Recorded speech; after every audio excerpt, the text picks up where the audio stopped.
Place a convex lens in front of an illuminated letter F. Place a translucent screen behind the lens. Adjust the position of the screen until a clear image is obtained. Since the image can be captured on a screen, it is a real image.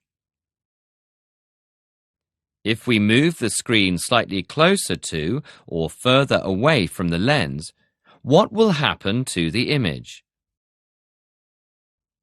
Now, slowly remove the screen. Can you still see the image?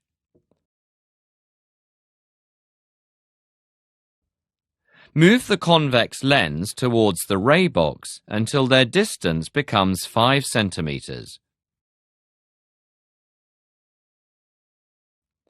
Can you capture the image on a screen now?